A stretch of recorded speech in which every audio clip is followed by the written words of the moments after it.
Setiap rumah punya cerita, tapi tidak semua cerita bisa kamu dengar tanpa merinding. Ada sebuah rumah kos di pinggir kota, tampak biasa dari luar, tapi di balik pintu-pintu kamarnya tersimpan kisah cinta yang berujung petaka. Namanya Bu Maya. Ibu kos berwajah lembut, senyumnya menenangkan, tapi siapa sangka di balik senyum itu ada luka, ada rahasia yang berdarah, dan seorang pria bernama Adi yang datang dengan niat baik, tanpa sadar terjebak dalam kisah cinta terlarang yang akan mengubah hidupnya selamanya. Inilah kisah cinta, dosa, dan penyesalan yang tak pernah tidur, sebuah cerita yang akan membuatmu berpikir dua kali sebelum menyewa kamar di rumah yang asing. Langit sore memerah ketika Adi, dosen muda berusia 28 tahun, tiba di depan rumah kos bertuliskan Kos Putri dan Keluarga, Bu Maya. Ia baru pindah dari Bandung untuk mengajar di sebuah kampus swasta di kota kecil ini.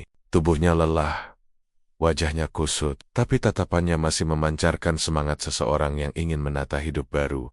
Halaman kos itu bersih. Ada beberapa pot bunga, kursi rotan, dan aroma harum melati yang menguar dari sudut taman kecil di depan rumah. Saat Adi mengetuk pintu, suara lembut menyambut dari dalam. Sebentar. Pintu terbuka. Seorang wanita berpenampilan rapi, memakai daster halus berwarna biru muda, berdiri di sana. Senyumnya hangat, matanya bening, dan ada keanggunan yang sulit dijelaskan. Dialah Bu Maya, sang pemilik kos. Kamu Adi? Ya, dosen baru di kampus sebelah itu? Iya Bu, saya yang sempat chat kemarin soal kamar nomor 5. Oh iya, sudah siap kok. Masuk aja dulu. Biar saya tunjukin. Langkah Adi masuk ke rumah itu terasa aneh, hangat, tapi juga membuatnya sedikit gugup. Aroma parfum lembut Bu Maya seolah menempel di udara, membuat suasana jadi lebih intim dari yang seharusnya. Kamar nomor 5 berada di ujung lorong, dekat dapur. Bu Maya membuka pintunya, dan ruangan itu tampak bersih, sederhana, tapi nyaman. Ini kamarnya. Kalau ada yang kurang, bilang aja ke saya. Di sini semua anak kos saya anggap kayak keluarga. Wah, terima kasih banyak Bu. Saya suka tempatnya. Bu Maya tersenyum. Senyum yang lama-lama terasa berbeda. Ada sesuatu di balik tatapan matanya. Bukan sekadar keramahan ibu kos pada penghuni baru, tapi seolah ada rasa penasaran. Malam itu, setelah membereskan barang-barangnya, Adi duduk di balkon kecil depan kamar. Ia menatap langit, lalu membuka ponselnya. Pesan dari istrinya, Risa, masuk. Udah sampai di. Jangan lupa makan. Ya, aku. Udah. Sayang, tempatnya enak kok. Nanti aku video call. Ya, namun belum sempat ia membalas. Terdengar suara langkah pelan. Bu Maya muncul membawa secangkir teh hangat. Saya pikir kamu belum tidur. Ini teh, biar nggak masuk angin. Wah, terima kasih Bu. Repot-repot amat. Nggak apa.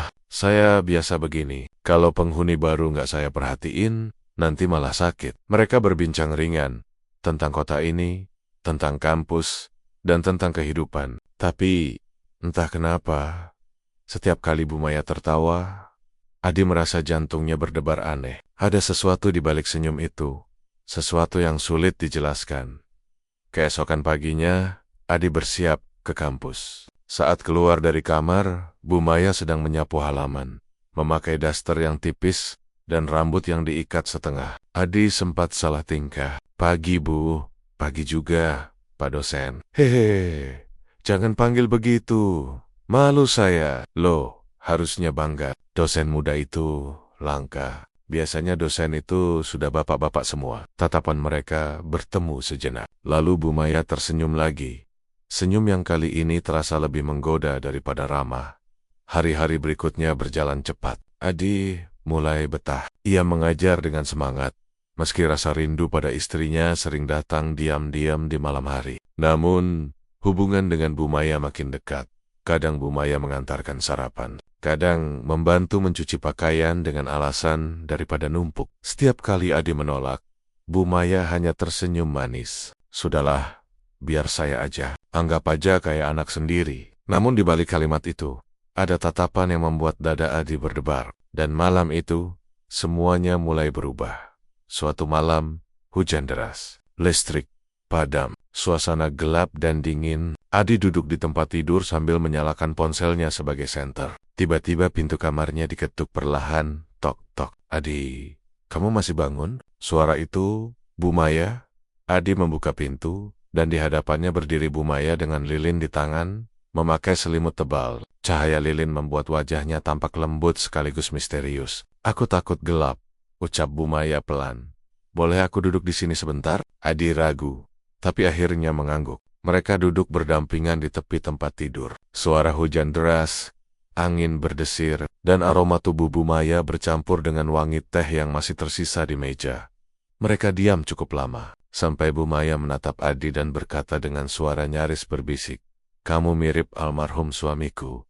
Di, cara kamu bicara, cara kamu menatap, semuanya sama." Adi, ia tak tahu harus berkata apa. Tatapan itu terlalu dalam, terlalu dekat, dan ketika Bu Maya menunduk, air matanya jatuh pelan.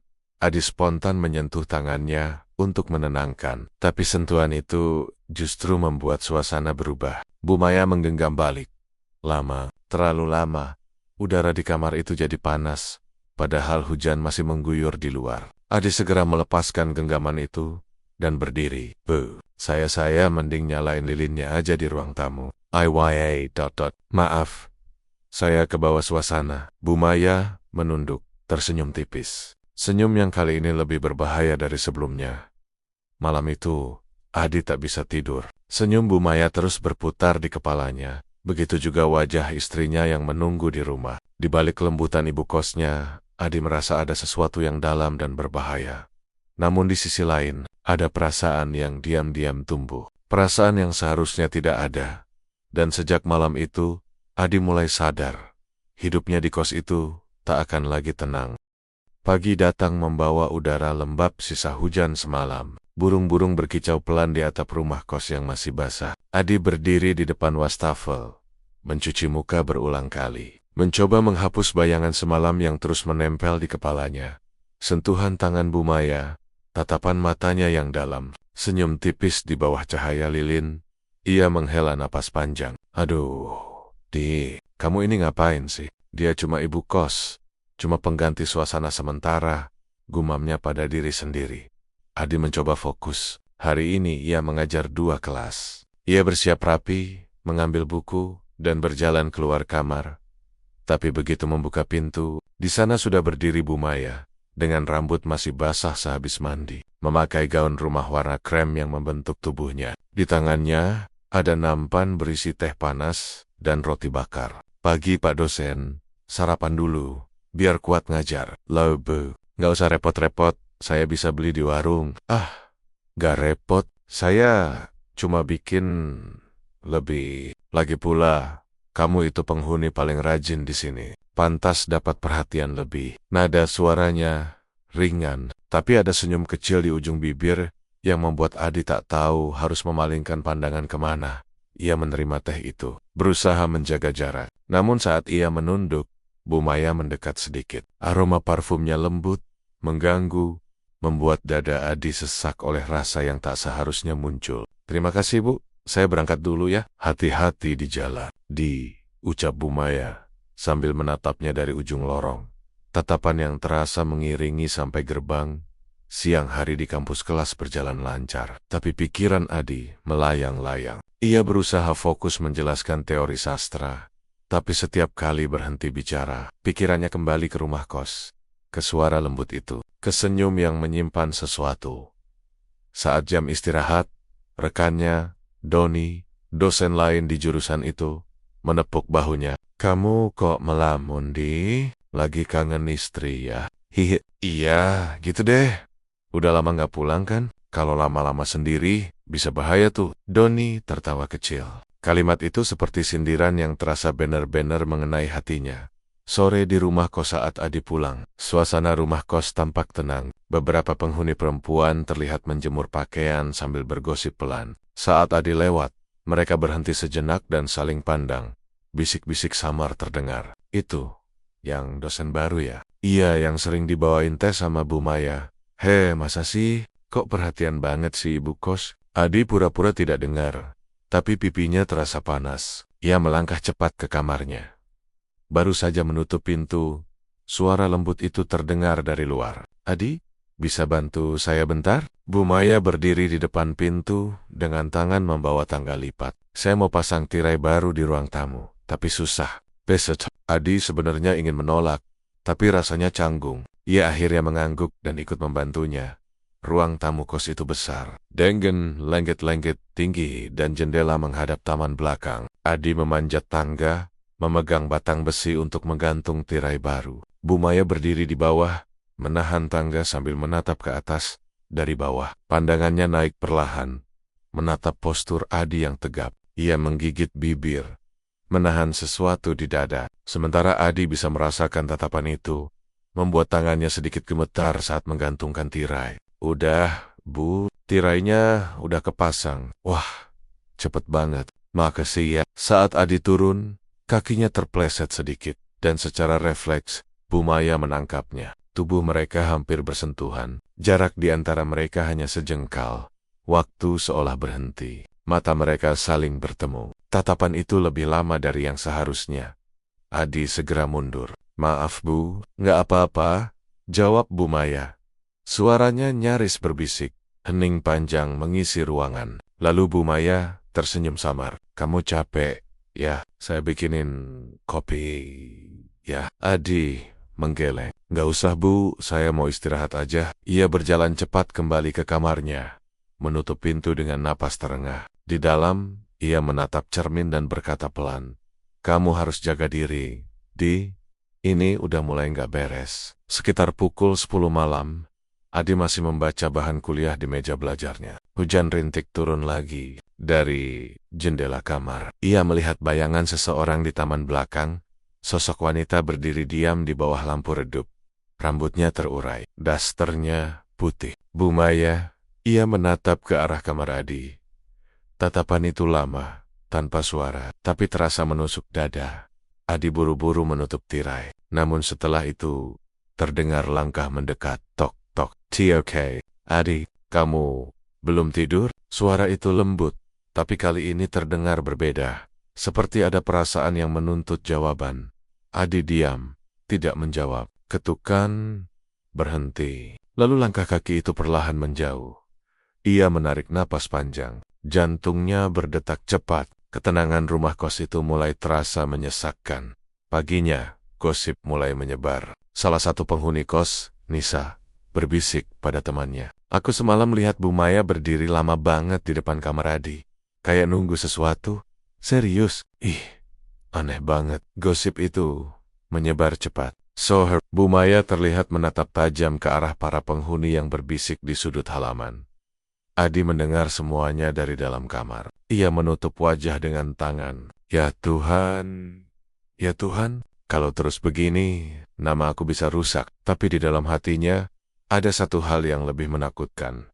Ia sadar, semakin berusaha menjauh, semakin besar rasa ingin tahunya pada Bu Maya. Senyum itu, tatapan itu, semuanya terasa seperti jebakan yang manis. Dan di balik senyum ibu kosnya, Adi tahu sedang tumbuh sesuatu yang bisa menghancurkan mereka berdua. Sabtu sore, langit mulai memerah di atas atap kos Bu Maya. Sebagian besar penghuni sudah pulang ke rumah masing-masing untuk akhir pekan. Halaman yang biasanya ramai terdengar tawa dan obrolan, kini terasa lengang. Adi duduk di depan kamarnya sambil menatap buku ajar yang terbuka di meja. Tapi pikirannya tak di sana. Sudah 3 hari suasana kos terasa aneh. Beberapa penghuni mulai menjauh darinya. Berbicara pelan setiap kali ia lewat. Dan Bu Maya, entah kenapa, menjadi semakin sering muncul di hadapannya. Tiap pagi, selalu ada alasan baru untuk menyapa. Kadang sarapan, kadang sekadar menanyakan kabar. Namun tatapannya selalu sama. Lembut tapi menyimpan sesuatu yang sulit diterjemahkan. Menjelang senja, Adi berjalan ke halaman depan untuk menghirup udara segar. Bu Maya sedang menyiram tanaman. Rambutnya diikat ke belakang, dan daster putihnya tertiup angin. Begitu melihat Adi, ia tersenyum. Nggak pulang Di? Belum Bu. Banyak tugas mahasiswa yang harus saya periksa. Ah, dosen muda rajin. Ya, orang lain malam minggu malah jalan-jalan. Kamu sibuk kerja. Hehe, nggak ada yang ngajak juga Bu. Bu Maya tertawa kecil.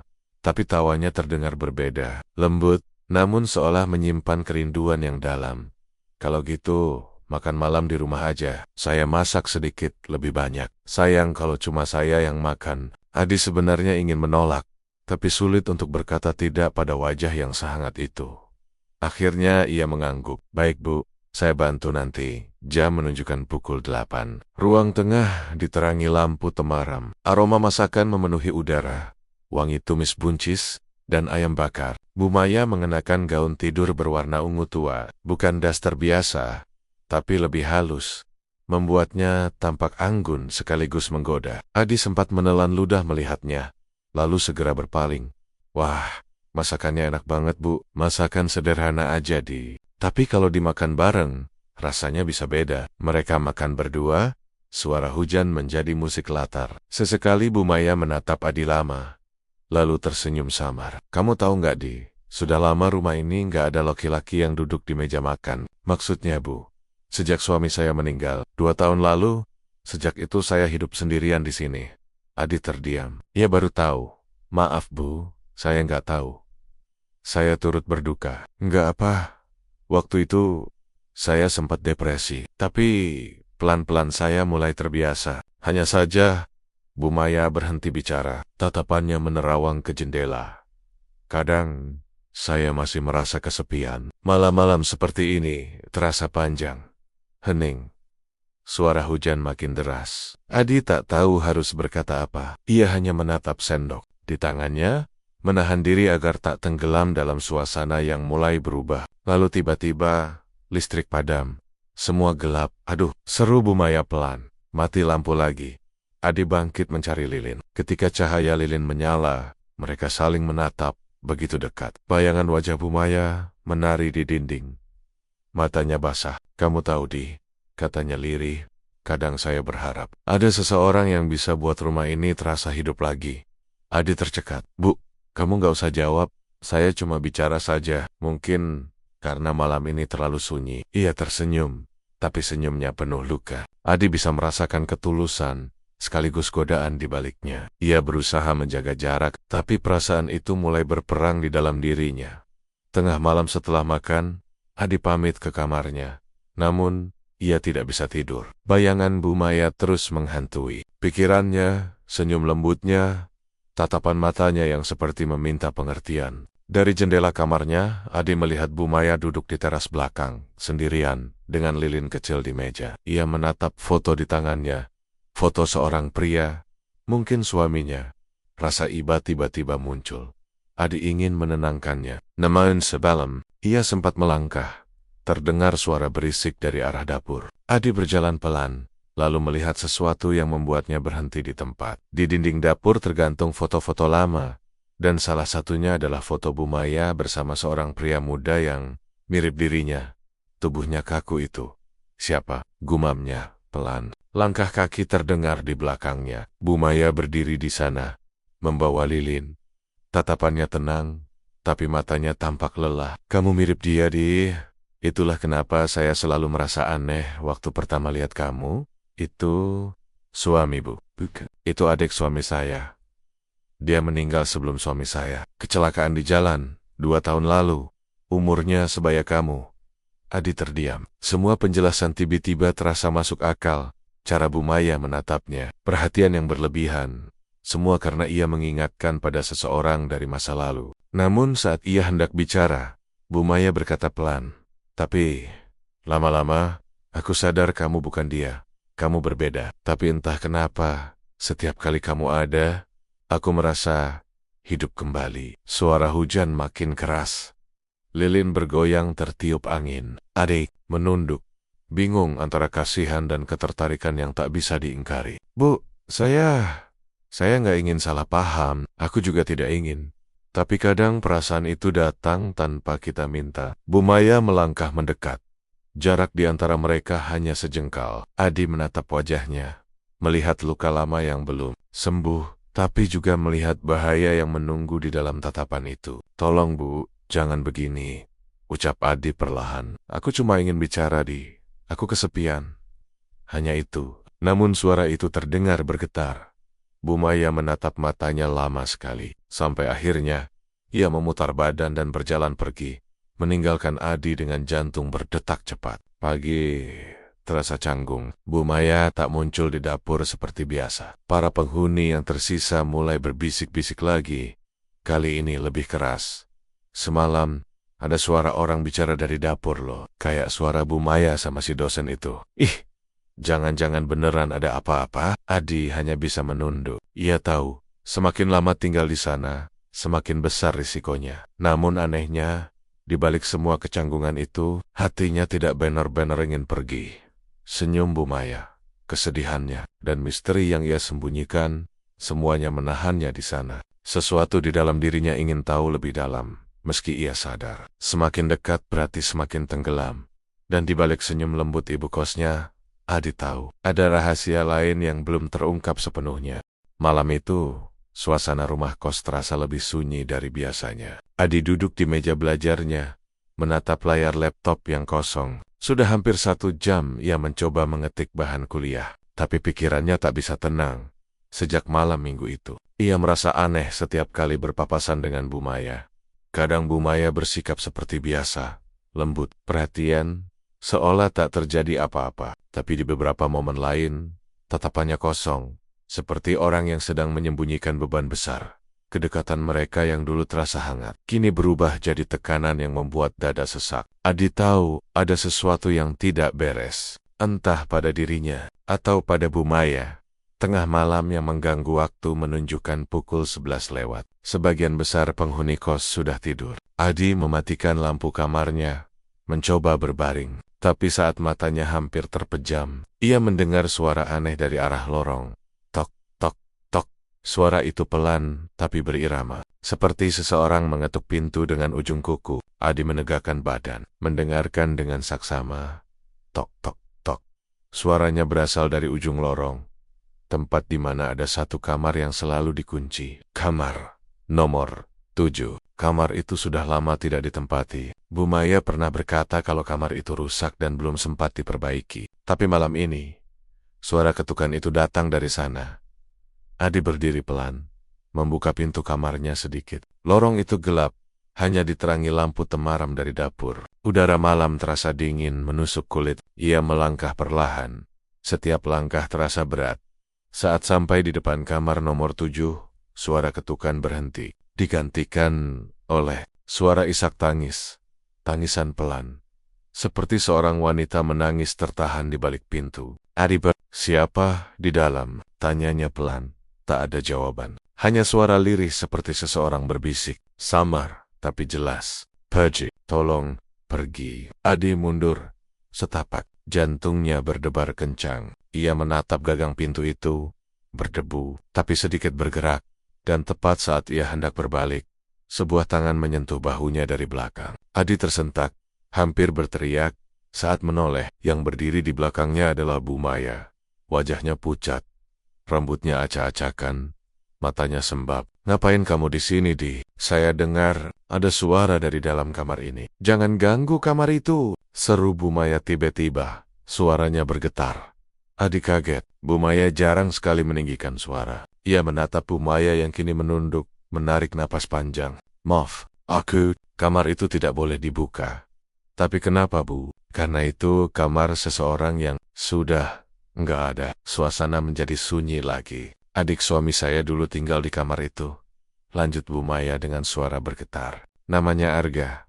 Dia meninggal di kamar ini 2 tahun lalu. Kecelakaan, katanya. Tapi sebelum itu, dia sering bicara hal-hal aneh. Katanya dia merasa diawasi, didengar, bahkan dicintai oleh seseorang yang tidak seharusnya. Adi terdiam, tangannya terasa dingin. Maksudnya, oleh siapa, Bu? Aku nggak tahu. Bu Maya menatap pintu itu lama.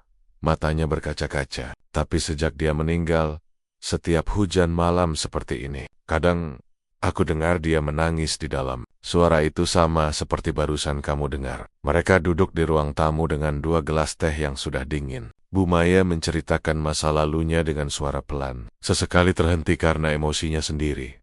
Suaminya, Rendra, meninggal karena serangan jantung mendadak. Adik iparnya, Arga, meninggal lebih dulu dalam kecelakaan motor. Tapi kabarnya malam sebelum kecelakaan, Arga bertengkar hebat dengan seseorang di dalam rumah ini. Polisi bilang murni kecelakaan. Tapi aku tahu, malam itu aku juga di rumah. Aku dengar suara kaca pecah.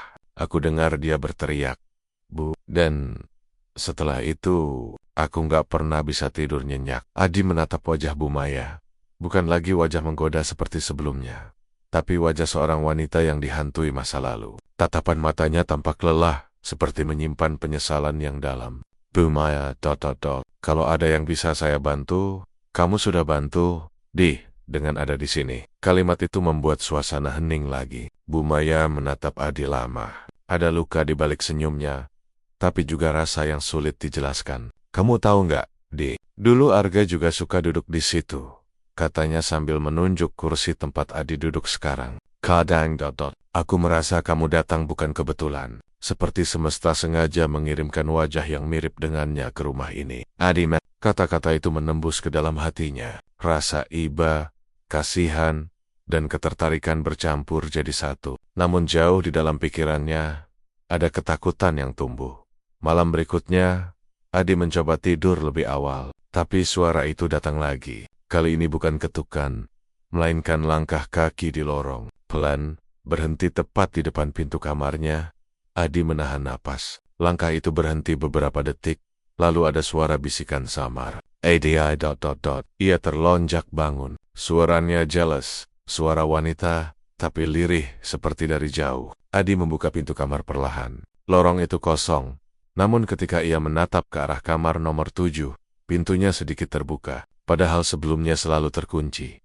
Hembusan angin keluar dari dalam kamar itu, membawa aroma wangi melati yang samar, aroma yang sama seperti parfum Bu Maya. Adi melangkah mendekat dengan hati-hati. Ia menatap ke dalam kamar itu. Gelap, berdebu, tapi di tengah ruangan terlihat sesuatu yang membuat darahnya berdesir. Sebuah bingkai foto tergeletak di lantai. Foto Bu Maya bersama Arga, dan di belakangnya tertulis dengan tinta pudar, "Untuk Maya, dari Arga. Terima kasih sudah mencintaiku diam-diam." Adi mundur perlahan, napasnya memburu. Kini, ia paham. Mungkin Arga bukan hanya adik ipar bagi Bu Maya. Mungkin dulu ada sesuatu di antara mereka. Sesuatu yang salah. Sesuatu yang membuat rasa bersalah itu menghantuinya sampai sekarang, saat fajar menyingsing. Adi duduk di depan kamarnya, memandangi lorong yang kini sepi. Pintu kamar nomor 7 kembali tertutup rapat. Bu Maya muncul dengan wajah pucat. "Kamu tidak tidur, Di?" "Saya nggak bisa tidur, Bu. Saya tahu tentang foto itu." Bu Maya terdiam. Matanya memerah. Ia tak menjawab. Air matanya jatuh satu persatu. "Aku salah, Di. Aku mencintai orang yang tidak seharusnya. Aku pikir semua sudah berakhir. Tapi setiap kali hujan turun, aku merasa Arga masih di sini. Dan sekarang, entah kenapa, kamu datang. Seperti dia ingin aku menebus dosa lewat dirimu." Adi menatapnya tanpa kata. Ia ingin marah, ingin pergi. Tapi ada sesuatu yang menahannya. Mungkin rasa iba, atau mungkin perasaan yang diam-diam tumbuh dan tak bisa ia akui. Dan untuk pertama kalinya, Adi sadar bahwa dirinya sudah masuk terlalu jauh ke dalam dunia Bu Maya. Dunia yang penuh rasa bersalah, cinta terlarang, dan bisikan dari masa lalu yang belum selesai. Pagi itu suasana rumah kos terasa aneh. Langit mendung, burung-burung tak terdengar seperti biasa, dan hawa udara di sekitar seakan membawa sesuatu yang berat. Adi duduk di depan kamarnya, memperhatikan Bu Maya yang tengah menyapu halaman. Wajah wanita itu terlihat tenang di luar, namun matanya menyimpan sesuatu yang sulit dijelaskan, antara duka dan rasa takut. Sejak malam sebelumnya, sejak Adi menemukan foto Arga dan membaca tulisan di belakangnya, segalanya berubah. Rasa iba yang dulu ada di hatinya kini bercampur dengan kecurigaan. Ia ingin tahu, apa sebenarnya yang terjadi 2 tahun lalu di kamar nomor 7 itu. Sebuah percakapan yang tertunda sore harinya, Adi memberanikan diri menghampiri Bu Maya di dapur. "Bu, boleh saya tanya sesuatu?" "Apa?" Suara Bu Maya lembut, tapi matanya tak menatap Adi. "Tentang Arga." Bu Maya berhenti mengaduk kopi. Sendok di tangannya bergetar halus. "Kenapa kamu tanya dia lagi?" "Karena saya rasa ada sesuatu yang belum ibu ceritakan." Bu Maya menghela napas panjang, lalu menatap Adi dengan tatapan lelah. Apa kamu pikir aku membunuhnya? Saya nggak bilang begitu, Bu.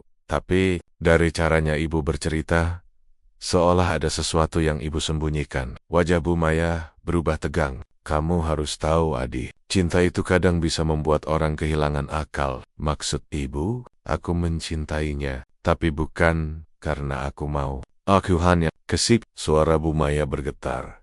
Matanya mulai berkaca-kaca. Rendra terlalu sibuk dengan pekerjaannya. Aku hidup dalam rumah yang dingin. Arga datang, muda, perhatian, dan membuatku merasa hidup lagi. Tapi itu semua salah. Aku tahu. Adi menatapnya lama. Kata-kata itu menusuk. Tapi ada bagian dalam dirinya yang memahami perasaan wanita itu. Lalu, malam waktu Arga meninggal, kami bertengkar hebat. Jawab Bu Maya dengan mata kosong. Dia ingin semuanya terbuka. Dia ingin Rendra tahu hubungan kami. Aku panik. Aku memintanya diam. Tapi dia marah, membanting gelas, dan pergi dengan motor dalam keadaan mabuk. Setelah itu, aku tidak pernah melihatnya hidup lagi. Bu Maya menutup wajahnya, menahan tangis. Aku tidak membunuhnya, Adi. Tapi aku merasa aku penyebab kematiannya. Bisikan di dinding malam itu. Adi tak bisa tidur. Kata-kata Bu Maya terus berputar di kepalanya. Ia menatap ke arah dinding kamarnya yang menempel dengan kamar nomor 7. Entah hanya perasaannya, tapi ia mendengar suara samar. Seperti seseorang berbisik dari balik dinding. Adi langsung bangun, tubuhnya tegang. Suara itu jelas, seperti bisikan seorang pria. Dia bohong, Adi. Adi menelan ludah, mencoba mengabaikan. Tapi rasa penasaran lebih kuat dari rasa takut. Ia menempelkan telinganya ke dinding. Tak ada apa-apa. Namun begitu ia beranjak, suara itu muncul lagi. Kali ini dari arah ventilasi. Cari di bawah kasur kamar itu. Jantung Adi berdegup cepat. Ia mencoba berpikir logis. Mungkin hanya imajinasi. Tapi kata-kata itu terlalu spesifik untuk diabaikan. Tanpa pikir panjang, ia mengambil senter dan berjalan ke lorong. Pintu kamar nomor 7 kali ini tak terkunci. Ia masuk perlahan. Kamar itu masih gelap dan dingin. Aroma melati samar-samar tercium. Adi menyorotkan senter ke sekeliling. Debu menutupi meja, lemari, dan ranjang tua di sudut ruangan. Ia melangkah mendekat ke kasur lolu berletet. Tepat di bawah kasur, ada papan kayu yang tampak tidak sejajar dengan lainnya. Adi menariknya pelan. Don di bawahnya, sebuah kotak kecil dari besi berkarat. Tangannya gemetar saat membuka tutupnya. Di dalamnya ada beberapa lembar kertas dan sebuah flash disk berwarna hitam. Kertas-kertas itu berisi tulisan tangan Arga. Tulisan terakhir berhenti di kalimat, "Kalau sesuatu terjadi padaku, kebenaran ada di dalam ini." Adi menatap flash disk itu lama. Hatinya berdebar. Ia membawa kotak itu ke kamarnya dan menyalakan laptop. Rekaman yang mengubah segalanya isi flash disk itu hanya satu file video. Saat dibuka, tampak Arga duduk di kamar itu. Wajahnya kusut dan matanya sembab. "Kalau kamu lihat video ini, berarti aku sudah nggak ada. Aku udah nggak tahan. Maya bilang dia cinta aku, tapi dia juga nggak mau ninggalin Rendra. Aku nggak ngerti dia sebenarnya mau apa. Dia bilang kalau aku terus maksa, dia bakal ngelakuin hal yang bikin aku nyesel." Arga berhenti bicara, menatap kamera dengan mata penuh amarah dan kecewa. "Kalau aku mati, jangan percaya sama semua ceritanya. Kematian ini bukan kebetulan." Video berhenti di situ. Adi, napasnya terasa berat. Jadi, ada kemungkinan Arga tidak mati karena kecelakaan. Ia menggenggam flash disk itu kuat. Dalam hatinya, muncul pertanyaan besar. Apakah Bu Maya benar-benar tidak bersalah? Atau selama ini ia memainkan peran sebagai korban untuk menutupi sesuatu yang lebih gelap? Kecurigaan yang tumbuh, Adi tak bisa berpura-pura tenang. Ia mencoba bersikap biasa saat bertemu Bu Maya di dapur. Tapi matanya sulit menyembunyikan kebingungan. Bu Maya menyadarinya. Ada apa, Dit? Wajahmu pucat. Cuma kurang tidur, Bu. Kamu bohong. Nada suara Bu Maya berubah tajam, membuat Adi gugup. "Kamu masuk kamar Arga ya?" Kamu nemuin sesuatu?" Adi terdiam. Bu Maya mendekat, menatapnya lurus dengan tatapan yang sulit dibaca. "Aku tahu dari cara kamu lihat aku. Kamu udah tahu sesuatu." Hening beberapa detik. "Bu, saya cuma pengen tahu kebenaran. Saya nggak mau nuduh. Tapi Jangan campuri urusanku, Adi, teriak Bu Maya tiba-tiba. Suara bentakannya menggema sampai keluar. Adi terdiam. Baru kali ini ia melihat Bu Maya benar-benar kehilangan kendali.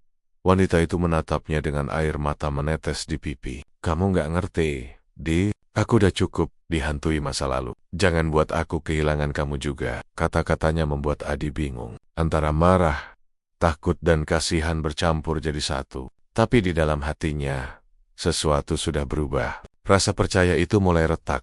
Pertemuan tak terduga malamnya, Adi keluar untuk menenangkan pikiran. Ia duduk di warung kopi dekat kos, mencoba memproses semuanya. Saat itulah seorang pria tua duduk di sebelahnya, membawa map lusuh. Kamu anak kos Bu Maya? Iya, Pak.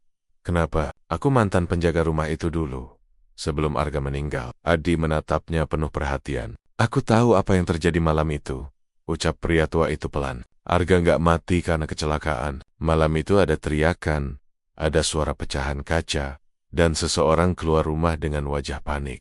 Siapa, Pak? Bu Maya. Adi membek. Pria itu menyerahkan satu foto lama. Foto Arga tergeletak di lantai, dengan luka di kepala, darah di sekitar tubuhnya, dan bayangan seseorang di latar belakang. Polisi bilang kecelakaan, tapi aku tahu seseorang sudah membersihkan semuanya. Adi menatap foto itu lama. Dunia seolah berhenti berputar. Rahasia yang selama ini terkubur perlahan mulai terbuka. Malam itu, Adi pulang dengan hati yang berkecamuk. Ia berdiri di depan kamar Bu Maya, menatap pintu kayu itu lama. Di balik pintu, terdengar suara lembut wanita itu sedang menyenandungkan lagu lama. Lagu yang sama dengan yang terdengar di video Arga. Adi sadar, semua belum berakhir. Dan rahasia itu belum benar-benar mati.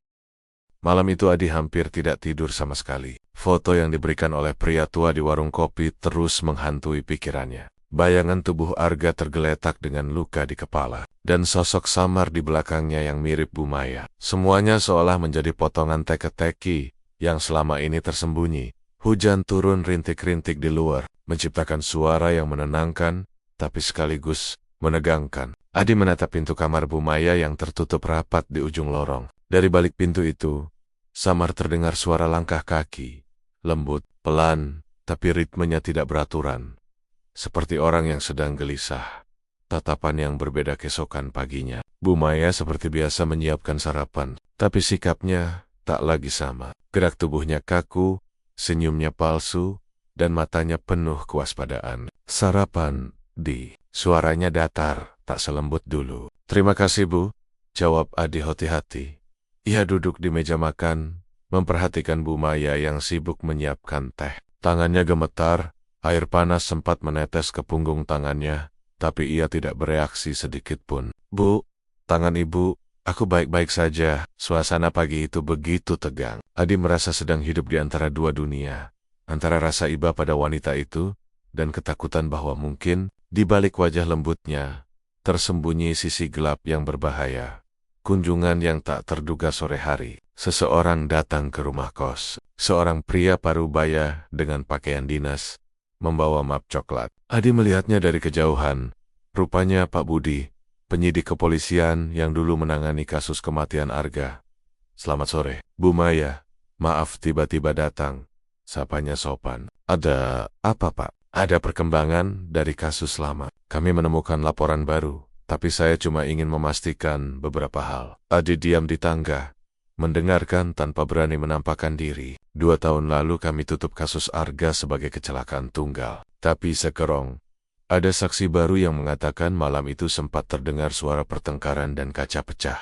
Ibu tahu sesuatu soal itu? Bu Maya menunduk lama. Saya nggak tahu, Pak. Malam itu saya di kamar. Suami saya masih hidup waktu itu. Dia juga dengar suara ribut, tapi katanya cuma Arga yang mabuk. Nada suaranya tenang, tapi tangan yang memegang cangkir tampak bergetar halus. Baik, Bu, kami hanya memastikan. Tapi kalau ibu ingat sesuatu, hubungi saya. Setelah polisi itu pergi, Bu Maya berdiri di depan pintu lama sekali. Adi tahu, wanita itu sedang menahan sesuatu. Entah rasa bersalah, ketakutan, atau mungkin amarah yang selama ini terpendam. Malam dan tirai itu malamnya, Adi mendengar suara aneh dari ruang tengah. Ia keluar dari kamar dan mendapati lampu dapur menyala. Bu Maya berdiri di sana, memandangi jendela yang tirainya tertutup rapat. Bu, dia datang lagi. Jawabnya pelan. Siapa, Bu? Aga. Adi menelan ludah. Bu, itu cuma perasaan ibu aja. Semua udah selesai. Enggak, Dia belum tenang. Dia masih di sini. Dia nggak mau aku bahagia. Bu Maya melangkah ke arah tirai. Tangannya gemetar saat menariknya. Dan saat tirai terbuka, tak ada apa-apa di luar. Hanya halaman yang gelap, diterpa hujan tipis. Tapi Bu Maya tetap menatap ke arah luar. Matanya kosong. Kamu lihat kan? Dia berdiri di sana. Bu, nggak ada siapa-siapa. Kamu bohong. Kamu pikir aku gila? Bu Maya berteriak keras, membuat Adi mundur setapak. Lalu wanita itu menunduk. Tubuhnya gemetar hebat. Air mata mengalir deras di pipinya. Aku cuma ingin dia maafin aku, Adi tak tahu harus bicara apa. Ia hanya bisa berdiri di sana, menatap wanita yang terlihat rapuh tapi berbahaya itu. Surat dari masa lalu beberapa hari kemudian. Adi memberanikan diri menemui Pak Budi. Ia menunjukkan foto yang diberikan oleh pria tua itu dan menceritakan semua yang ia temukan. Pak Budi tampak serius. Foto ini belum pernah kami lihat. Kalau ini asli, kasusnya bisa dibuka lagi. Saya cuma ingin tahu kebenarannya, Pak, ucap Adi. Baik, kami akan memeriksa ulang. Sebelum Adi pergi, Pak Budi memberinya amplop kecil. Ini salinan laporan lama, tapi ada catatan yang kami simpan karena permintaan keluarga Bu Maya. Adi membukanya setelah sampai di rumah. Di dalamnya ada salinan surat wasiat dari Rendra, suami Bu Maya, yang ternyata meninggal seminggu setelah Arga. Isi surat itu singkat, tapi menghantam keras. Kalau aku mati, jangan salahkan siapapun. Aku tahu kebenaran tentang Maya dan adikku. Dunia tidak akan pernah tahu apa yang benar-benar terjadi malam itu. Adit, 2 kematian dalam waktu berdekatan. 1 keluarga, 1 rumah, dan semua mengarah pada 1 orang, Bu Maya. Rasa yang sulit dimengerti malamnya. Adi duduk di depan kamarnya, menatap langit-langit yang retak. Ia mulai sadar, dirinya bukan hanya penasaran. Ada bagian dari hatinya yang masih peduli pada Bu Maya. Meski semua bukti menunjuk padanya, saat sedang tenggelam dalam pikirannya, pintu kamarnya terbuka perlahan. Bu Maya berdiri di sana dengan gaun tidur berwarna lembut, rambutnya terurai, matanya sembab tapi indah. Kamu belum tidur? Belum, Bu. Aku tahu kamu curiga padaku. Saya cuma mau tahu kebenaran. Kebenaran itu nggak selalu bisa diterima. Bu Maya berjalan mendekat, duduk di tepi ranjang. Kamu tahu nggak? Rasanya jadi wanita yang ditinggal 2 orang yang dia cintai sekaligus. Arga mati, Rendra nyusul seminggu kemudian, dan semua orang menuduh aku penyebabnya. Ia memegang tangan Adi dengan lembut, tapi sorot matanya tajam. Kamu mau jadi yang berikutnya juga meninggalkan aku? Adi kaget, jantungnya berdetak kencang. Ia menarik tangannya perlahan. Bu, kamu takut padaku. Saya bingung. Jangan pergi dari rumah ini. Aku butuh kamu. Bu Maya berdiri, menatapnya lama, lalu berjalan keluar. Namun sebelum menutup pintu, ia berkata dengan nada pelan tapi penuh tekanan. Jangan pernah buka kamar itu lagi. Kalau kamu nekat, kamu akan menyesal. Pintu tertutup dengan suara keras. Adi duduk membeku, mencoba mencerna semuanya. Hatinya diliputi ketakutan dan iba yang campur aduk. Akhir yang menggantung malam semakin larut. Adi tidak bisa tidur, pikirannya kacau. Ia menatap pintu kamarnya yang perlahan bergetar karena angin. Lalu menoleh ke arah ujung lorong, kamar nomor 7. Pintu kamar itu terbuka sedikit. Cahaya samar keluar dari dalam. Adi bangkit, melangkah pelan mendekat. Langkahnya terasa berat, tapi rasa penasaran lebih kuat dari rasa takut. Ia membuka pintu itu sepenuhnya, dan seketika udara di dalam terasa dingin menusuk tulang. Di meja dekat ranjang, ada bingkai foto baru. Bukan lagi foto Bu Maya dan Arga, tapi foto Adi dan Bu Maya, yang entah sejak kapan diambil. Dan di bawahnya tertulis dengan tulisan tangan yang sama. Seperti di surat lama, yang aku cintai, selalu berakhir di sini. Adi terdiam, tubuhnya gemetar. Lalu dari balik tirai kamar itu, terlihat bayangan seseorang berdiri diam, tinggi, kurus, dan tidak bergerak. Sebelum Adi sempat berteriak, suara lirih terdengar di telinganya. Giliranmu sekarang, Adi duduk di dalam kamarnya, wajah pucat dan tubuh gemetar. Foto dirinya bersama Bu Maya yang ditemukan di kamar nomor 7 masih ada di tangannya. Foto itu bukan foto biasa. Wajah mereka berdua tersenyum, tapi senyuman Bu Maya terlihat dingin, seperti menyimpan makna lain di bawah foto. Tulisan tangan itu masih jelas. Yang aku cintai selalu berakhir di sini. Adi menatap tulisan itu lama. Rasanya dadanya sesak. Apakah ini ancaman atau peringatan dari masa lalu yang belum selesai? Lampu kamarnya berkedip-kedip. Angin dari ventilasi berdesir, membawa aroma melati yang semakin kuat. Adi menatap ke langit-langit. Samar-samar terlihat bercak merah gelap seperti darah yang sudah mengering. Ia berdiri, mendekat saat menatap lebih saksama. Darah itu membentuk jejak aneh, seperti bekas tangan yang menyeret sesuatu ke arah kamar. Nomor 7, suara langkah kaki terdengar di lorong. Pelan, berat, berhenti tepat di depan pintu kamarnya. Tok, tek, Adi menahan napas. Tangannya gemetar. Bu Maya, tak ada jawaban. Hanya keheningan dan suara hujan yang semakin deras. Lalu dari bawah pintu, muncul genangan air kecil berwarna merah pekat. Adi menatapnya dengan mata membesar. Darah. Ia langsung membuka pintu. Lorong jal. Tapi di ujung sana, pintu kamar nomor 7 terbuka lebar, dan lampu di dalamnya menyala sendiri.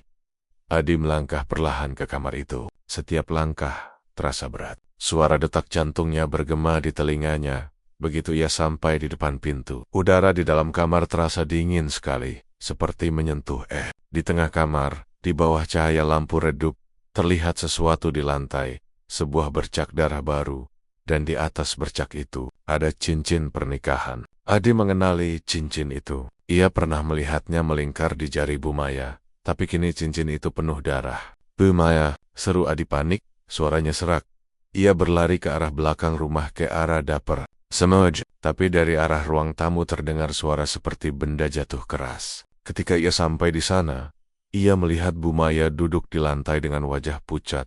Darah menetes dari tangannya. Bu, apa yang terjadi? Aku mau bersihin kamar itu, ucapnya pelan, matanya kosong. Tapi waktu aku buka, aku lihat Arga berdiri di pojok ruangan. Dia masih marah, Dia nggak mau aku pergi. Adi berlutut di sampingnya. Bu, tolong hentikan ini. Semua ini cuma bayangan ibu, bukan bayangan.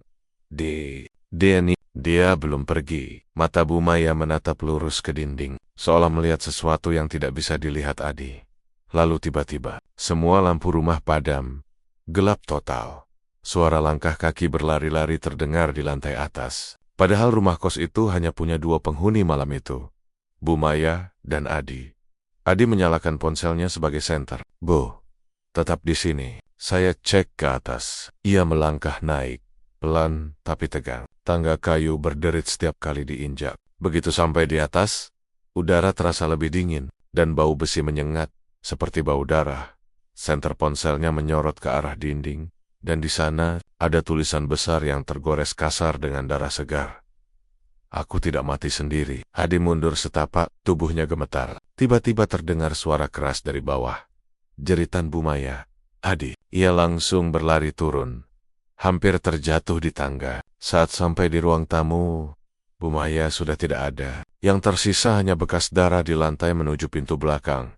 Adi mengikuti jejak itu dengan senter, bergetar di tangannya. Jejak darah itu berakhir di kamar mandi belakang. Pintu kamar mandi tertutup rapat, dan dari dalam terdengar suara air menetes, serta suara seseorang menangis. Bu Maya, tak ada jawaban. Ia memutar gagang pintu pelan, terkunci dari dalam, lalu suara dari dalam berhenti. Hening. Beberapa detik kemudian, terdengar bisikan lirih dari dalam kamar mandi. Kau harus tahu kebenarannya, Di. Buka lemari di kamarnya. Adi berlari ke kamar nomor 7. Napasnya memburu.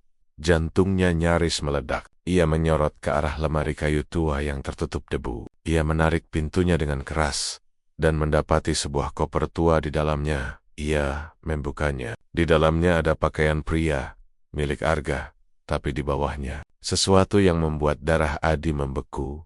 Tulang manusia, dibungkus kain lusuh dengan bekas darah yang sudah mengering. Adi jatuh terduduk. Wyatt, kini semuanya jelas. Arga tidak mati karena kecelakaan. Dia mati di rumah ini, dan jenazahnya dikubur diam-diam. Tapi sebelum Adi sempat berpikir lebih jauh, suara lembut terdengar dari belakangnya. Sekarang kamu tahu. Ayai menoleh. Bu Maya berdiri di ambang pintu, wajahnya tenang, tapi matanya dingin. Kamu yang buka rahasia ini, Di. Kamu yang panggil dia kembali, Bu. Jadi, selama ini, Ibu, aku tidak sengaja. Di malam itu dia marah, dia mau hancurkan semua. Aku cuma ingin dia diam, tapi dia jatuh. Kepalanya terbentur meja. Aku panik. Aku sembunyikan semuanya. Rendra tahu, tapi dia nggak kuat hidup dengan rasa bersalah. Dia minum obat tidur terlalu banyak. Semua berakhir waktu itu. Bu Maya mulai menangis. Tubuhnya gemetar. Tapi setelah kamu datang, aku mulai dengar suaranya lagi. Aku pikir Arga cuma mau kamu tahu. Mungkin dia ingin aku dihukum. Adi perlahan mendekat, ingin menenangkan. Tapi saat ia hendak menyentuh bahunya, Bu Maya menatapnya dengan senyum yang menakutkan. Atau mungkin dia mau aku gantikan dia. Bu Maya memegang pisau kecil dari dapur. Darah masih menetes dari tangannya. But, letakkan itu. Kamu mirip dia, Di. Tatapanmu, suaramu. Mungkin, kalau aku bersama kamu, dia akan tenang. Adi mundur, perlahan. Tapi langkah Bu Maya makin dekat. Matanya kosong. Bibirnya bergetar. Aku cinta kamu, Di. Tapi cinta di rumah ini selalu berakhir sama. Dentuman teroker tiba-tiba suara sirena polisi terdengar dari luar. Pak Budi dan beberapa petugas datang. Rupanya mereka menindaklanjuti laporan Adi sebelumnya. Saat pintu rumah didobrak, Bu Maya tersentak. Adi berhasil menjauh. Tapi Bu Maya malah menatap ke arah kamar nomor 7. Arga, aku sudah selesai. Ia melangkah perlahan ke dalam kamar itu. Polisi berusaha menghentikan, tapi terlambat. Terdengar suara kaca pecah, lalu jeritan singkat saat mereka masuk. Bu Maya sudah tergeletak di lantai, dengan luka di dada, pisau di tangannya. Wajahnya tenang. Di sebilannya, foto Arga dan dirinya terjatuh, pecah berkeping, dan di dinding kamar, darahnya membentuk tulisan terakhir. Sekarang, aku bisa tenang. Beberapa jam kemudian, Adi duduk di tangga depan rumah kos, ditemani Pak Budi.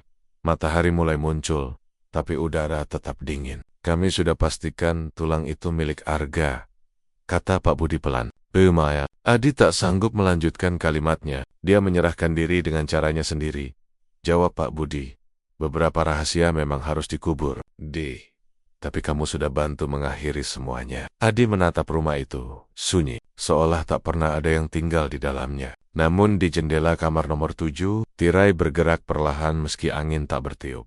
Dan untuk sesaat, Adi melihat siluet seseorang berdiri di sana. Tersenyum, senyum yang sama seperti di foto itu. 3 tahun sudah berlalu sejak malam mengerikan itu. Rumah kos Bu Maya kini berdiri sepi di ujung jalan. Cat dindingnya mulai pudar, dan halaman depan dipenuhi daun kering. Orang-orang sekitar menyebutnya rumah yang tidak pernah tidur, karena setiap malam selalu terdengar suara langkah kaki dari dalam, meski tak ada siapapun di sana. Namun, suatu sore, sebuah mobil berhenti di depan rumah itu. Seorang wanita muda turun, membawa koper dan map berisi dokumen. Namanya Nadia, seorang mahasiswa tingkat akhir yang baru pindah dari luar kota. Ia tersenyum kecil, menatap papan tua yang bertuliskan kos Bu Maya, putri dan karyawan. Kelihatannya masih layak ditempati, gumamnya. Ia tidak tahu apapun tentang sejarah kelam rumah itu. Nadia mulai membersihkan kamar yang paling dekat dengan taman belakang. Saat ia membuka jendela, angin masuk membawa aroma bunga melati yang samar. Di atas meja, ia menemukan bingkai foto lama. Wajah seorang wanita dengan senyum lembut, mengenakan kebaya. Di belakang foto itu tertulis, untuk Arga, dari Maya. Nadia tidak tahu siapa mereka. Ia hanya meletakkannya kembali. Tapi malam itu, ketika ia mencoba tidur, suara langkah kaki terdengar dari lantai atas. Pelan, seperti seseorang berjalan mondar-mandir. Ia mengintip dari jendela kamarnya. Tak ada siapa-siapa. Tapi ketika menoleh ke arah cermin, di belakang pantulan dirinya, ada bayangan wanita berambut panjang berdiri di sudut ruangan. Wajahnya samar, tapi senyum itu terasa terlalu nyata. Di hari yang sama di Template, Adi berdiri di depan makam sederhana bertuliskan Maya Ardianti, 1988 sampai 2022. Ia membawa bunga putih. 3 tahun berlalu, tapi wajah wanita itu masih sering datang dalam mimpinya. Aku masih belum tenang, Bu. Kenapa setiap kali aku coba melupakan, rumah itu selalu memanggil. Beberapa malam terakhir, Adi sering mendapat pesan misterius di ponselnya dari nomor tak dikenal. Pesan itu hanya berisi satu kalimat, "Kembali ke rumahku." Awalnya ia mengira itu ulah orang iseng, tapi ketika pesan itu dikirim pukul 2 dini hari, waktu yang sama dengan kematian Bu Maya, Adi tahu sesuatu tidak beres. Malam itu juga, ia memutuskan kembali ke rumah kos yang dulu hampir merenggut nyawanya. Saat tiba di depan rumah, lampu-lampu di dalam tiba-tiba menyala sendiri. Ia melihat koper di teras. Rupanya ada penghuni baru. Ia mengetuk pelan. "Permis." Nadia membuka pintu. "Oh maaf yo, Bapak siapa saya? Dulu pernah tinggal di sini," jawab Adi pelan. "Rumah ini berbahaya." Nadia terlihat bingung. "Berbahaya? Kenapa? Saya baru saja pindah." Sebelum Adi sempat menjelaskan, suara langkah kaki berat terdengar dari arah dapur. Piring di meja bergetar. Lalu dari arah tangga muncul bayangan wanita bergaun putih berjalan perlahan. Rambutnya menutupi sebagian wajah dan darah menetes dari tangannya. "Dia, Bu Maya." Suara Adi tercekat. Bayangan itu berhenti di ujung tangga. Lalu suara berat pria terdengar dari arah belakang. "Maya." Sosok lain muncul, tinggi, gelap, wajahnya penuh luka. "Arga." Nadia menjerit. Tubuhnya mundur ke dinding. Adi berdiri di tengah antara dua arwah itu, Bu Maya dan Arga, yang kini saling menatap dengan mata merah menyala. Adi berteriak, "Kalian berdua harus berhenti. Kalian sudah mati!" Tidak ada lagi yang perlu dibalas. Bu Maya menatapnya. Air mata mengalir dari matanya yang hampa. "Aku hanya ingin dia tahu. Aku tidak pernah bermaksud membunuhnya." Arga mendekat. Suaranya parau. "Kau mengubur aku hidup-hidup, Maya. Kau pikir aku sudah mati?" Udara di dalam rumah semakin dingin. Lampu berkedip. Nadia bersembunyi di belakang sofa, sementara Adi berusaha menenangkan keduanya. "Arga," dia menyesal. Dia terjebak rasa bersalah bertahun-tahun. Lihat, dia tak pernah tenang. Untuk pertama kalinya, wajah marahnya berubah jadi sedih. Ia menatap Bu Maya lama. "Kau menangis. Sama seperti malam itu." Bu Maya terisak. "Aku kehilangan akal. Arga, aku hanya ingin kau berhenti memukulku. Aku takut. Aku cinta padamu." "Henning." Suara hujan mulai terdengar di luar. Arga perlahan mendekat, lalu menyentuh pipi Bu Maya. Sentuhan itu membuat tubuhnya mulai memudar, seperti kabut tersapu angin. "Mungkin kita cuma butuh tenang, Maya." Mata Bu Maya melembut. "Terima kasih, sudah mau memaafkan." Keduanya saling menatap, lalu lenyap bersama angin yang menerobos masuk lewat jendela. Paji pun tiba. Nadia terbangun di ruang tamu dengan kepala berat. Semua tampak sunyi. Adi duduk di teras, menatap halaman dengan wajah letih tapi tenang. "Mereka sudah pergi," katanya lirih. Nadia menatapnya. "APA panel. Mereka arwah?" "Iya, tapi sekarang rumah ini sudah tenang. Tidak akan ada yang diganggu lagi." Mereka berjalan ke kamar nomor 7. Udara di dalam terasa berbeda, hangat dan terang. Di meja kecil di pojok kamar, ada secari kertas yang sebelumnya tidak ada. Tulisan itu halus dan wangi melati. "Terima kasih, Di. Kini aku bisa tidur." Adi tersenyum samar. Sebelum meninggalkan rumah itu, ia menatap sekali lagi ke arah jendela kamar. Dan untuk sesaat, bayangan Bu Maya terlihat di sana, tersenyum lembut seperti dulu. Tapi kali ini, senyumnya damai. Rumah itu kini dijual ke keluarga baru. Tidak ada lagi cerita tentang hantu atau langkah kaki malam hari. Namun, setiap tanggal kematian Bu Maya, bunga melati selalu tumbuh mekar di halaman belakang, tepat di atas tempat jenazah Arga dulu ditemukan. Orang-orang bilang, cinta sejati tak selalu harus abadi dalam hidup, tapi bisa tenang dalam kematian. Dan rumah itu, meski disebut rumah yang tidak pernah tidur, kini akhirnya bisa beristirahat.